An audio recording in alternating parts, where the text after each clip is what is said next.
Let's manifest 10 grand together. Let's get it. Let's go. First off, I want to give a shout out to the individuals that completed the last month's 30-day challenge. I want to say that I am so freaking proud of you. I am so proud of each and every one of you. Man, you changed core beliefs that you had for decades, and you manifested things in your life that you never even thought was available to you. And I want to say congratulations. Keep going, baby. But the month of July, let's manifest 10 grand together. Now, I know for some, you're like, how the hell am I going to get or manifest 10 grand? But just walk with me for a minute. So for the month of July, we're going to manifest this 10 grand without a doubt. But there's some foundational rules that has to be established before we even can get started on it. And one of the major ones is we have to be able to detach from our mind, meaning that we have to be able to detach from any thought processes, any ideas, any beliefs that our mind has produced over the course of however long you've been living. We have to do that first because that is the actual thing that's keeping us from even moving forward in any desire that we have. That there's an understanding that our mind has that we have to be able to see that it's not true. Meaning that your mind is designed to protect you. It's not trying to protect the desire that you want from coming in.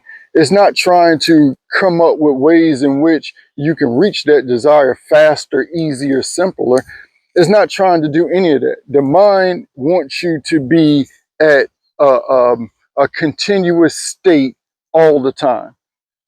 Whatever state that is depends on what you have programmed it to believe or go off of. So we have to be able to detach from our mind first before we can even move forward. And that's understanding that when I said let's manifest 10 grand this month, that your mind immediately went to a thought that was opposed to it. Now, what we have to do is understand that straight out the gate, that, okay, we can't go by the mind's conceptualized thought on anything. We understand that. Now, moving forward, we have to be able to see or be aware when our mind is actually going against us pulling in that desire that we want. So it's understanding that the mind is going to want to look at or get you to focus on what your bank account is in its current state. What I want you to do is I want you to look at that bank account. I want you to pull up that bank account in your phone and I want you to look at it. I know before you've been dodging it, you've been, not wanting to look at it because of the feelings that came behind it based on the thoughts that you had when you looked at that bank account. I don't want you to run from it anymore. I want you to pull that up. If you got $13 in the bank, I want you to look at it. I want you to allow yourself to see that bank account as it is, because it's your mind that won't allow you to get past that step. Your mind keeps forcing you to think thoughts that doesn't feel good. Why do I want the 10 grand? I feel as though we'll be able to pay off some bills. We'll be able to do some traveling, maybe change up our whole wardrobe, buy things for our family, all of these things, which is fine and dandy, but emotionally, what is the feeling behind the 10 grand or those things? What is the feeling that we think that we would achieve behind that? And I would venture to say that that feeling is probably freedom, freedom from worry, or freedom from lack. We're going to associate things within our life that gives us the feeling of freedom. And I start there because what better tool to use than things that you have right at your disposal?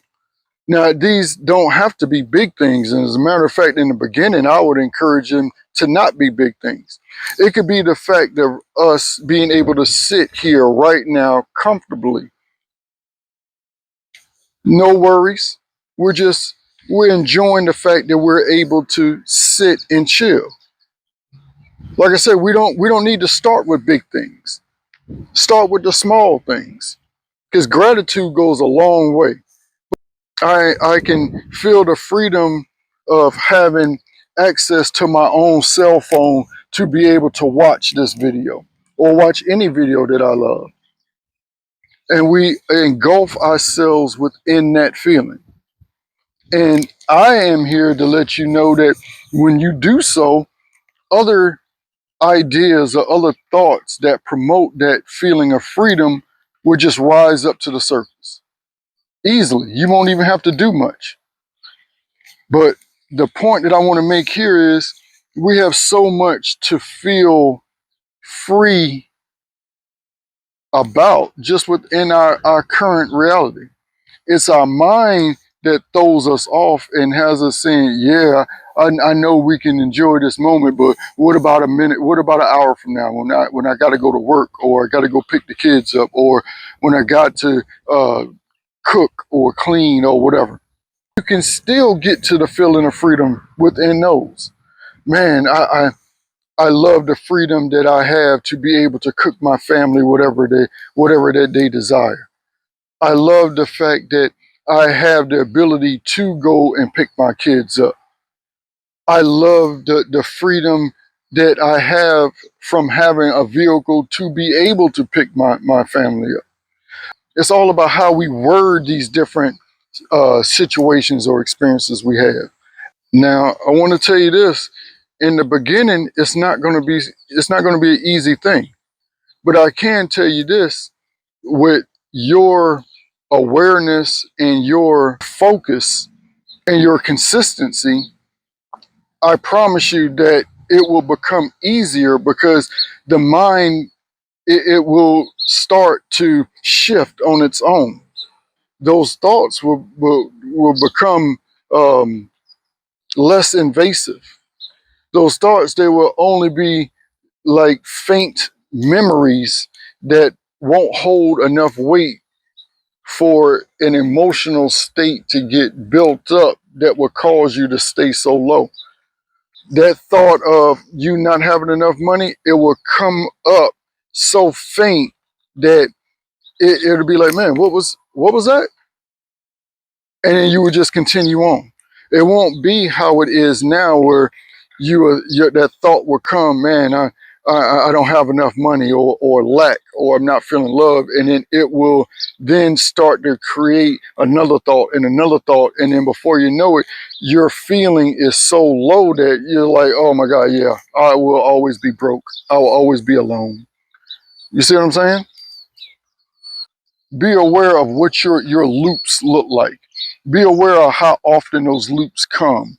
Be aware of on the subject in which those loops start happening. Now, I want to throw a pro tip in there. For these next 30 days, I want you to build a process, a program, a routine where you connect with the earth, whether that's walking in the grass, whether that's laying in the grass, whether that's leaning up against a tree, whatever you do, getting in water, I highly recommend that, of any sort. It could be a pool, a river, a stream, a lake, a ocean, the bath. It doesn't matter. But I want you to incorporate a practice that you can do at bare minimum, once a day. At bare minimum once a day, where you can actually connect to nature. There's something powerful in nature, and for this, it's really going to help ground you. It's going to help you connect to the higher part of you. And it's just going to feel good. If anything, I want this process, I want the month of July to show you that you have no limitations, period. I don't care what your circumstances look like. I don't care what your childhood looks like. I don't care what the hell your family looks like. I'm here to let you know that you have no limitations. Now, I can expound on that, but why should I? You have no limitations. I'm telling you that you have no limitations. There's a higher version of you that enabled you to connect with me, wants you to understand and feel, most importantly, feel the fact that you have no limitations. Now, that don't mean that you go on the second floor of your daggone building or your house and jump out of the freaking window with the expectation to not hit the damn ground. That's not what I'm saying. Let's not be stupid. What I'm saying is you have no limitations. What I'm saying is that every thought that you have that is limited is thoughts that you produced yourself. That's what I'm saying. And we can bypass all of that right now by planting the seed of you understanding that you have no limitations. Because the higher version of you is limitless. The higher version of you has no limitations. The higher version of you doesn't see lack within your life. The higher version of you doesn't see sadness in your life. The higher version of you doesn't see despair or depression or anger or frustration. The higher version of you doesn't see that at all. The higher version of you sees the complete opposite of all of those negative emotions that you have about yourself. And that higher version of you sent me to let you know, or better said, to remind you of that. It's really just that damn simple. So, for the next 30 days, we're going to manifest 10 grand. Period. Point fucking blank, man. Because we're tapping into the version of ourselves that already knows, already feels it. We're tapping into the version of you that already has the money. Already has. There's a version of you that ain't worrying about no damn 10 grand because it already feels the wealth that you actually are. The version of you, it doesn't need to see 10 grand in their bank account to feel the freedom that 10 grand represents. It already feels it. Hell, it already fucking know it. So let's go, baby.